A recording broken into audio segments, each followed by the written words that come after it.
নাউজুবিল্লাহ শব্দের অর্থ কি? আমি আল্লাহর কাছে আশ্রয় চাই। আস্তাগফিরুল্লাহ শব্দের অর্থ কি? আমি আল্লাহর কাছে ক্ষমা চাই।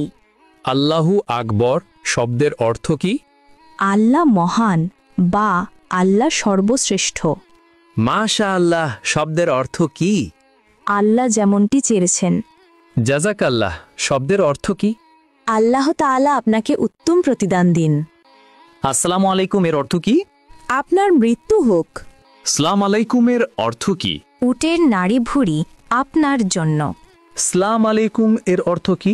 আপনার ওপর গজব পড়ুক। আসসালামু আলাইকুম এর অর্থ কি? আপনার ওপর আল্লাহর শান্তি বর্ষিত হোক।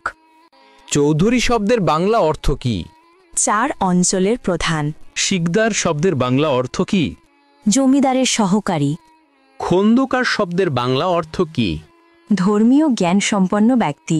শেখ শব্দের বাংলা অর্থ কি? জ্ঞানী বা পণ্ডিত। খান শব্দের বাংলা অর্থ কি? নেতা বা শাসক। মৃত্যুর পর শ্বাসযন্ত্র কতক্ষণ জীবিত থাকে? 4 ঘন্টা। মৃত্যুর পর মস্তিষ্ক কতক্ষণ জীবিত থাকে? 20 মিনিট। মৃত্যুর পর কিডনি কতক্ষণ জীবিত থাকে? 26 ঘন্টা। মৃত্যুর পর চুল কতক্ষণ জীবিত থাকে? 6 ঘন্টা। হজরত মুহাম্মদ সাল্লাল্লাহু আলাইহি ওয়াসাল্লাম এর কতজন সন্তান ছিল? 7 জন। জাকারিয়া আলাইহিসসালামের কতজন সন্তান ছিল? 4 জন। দাউদ আলাইহিসসালামের কতজন সন্তান ছিল? 4 জন। সুলাইমান আলাইহিসসালাম এর কতজন সন্তান ছিল? 4 জন। মানুষ মৃত্যুবরণের 40 দিন পর তার রুহু বাড়িতে আসে, এটি কেমন বিশ্বাস? প্রচলিত কুসংস্কার। মাজারে ও পীরের দরবারে সিজদা করার বিধান কি? হারাম। বান্দার কোন আমলে আল্লাহ তাআলা সবচেয়ে বেশি খুশি হয়? তওবা করা। একজন মুসলিমের ওপর সর্বপ্রথম ওয়াজিব কি? তাগুতকে অস্বীকার করা। আল্লাহুম্মা গফিরলি শব্দের বাংলা অর্থ কি?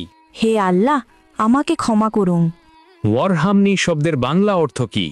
আমার প্রতি দয়া করুন। ওয়াহদিনী শব্দের বাংলা অর্থ কি?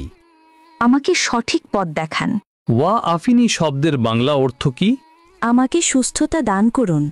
ওয়ারজুগনি শব্দের বাংলা অর্থ কি? আমাকে রিজিক দান করুন।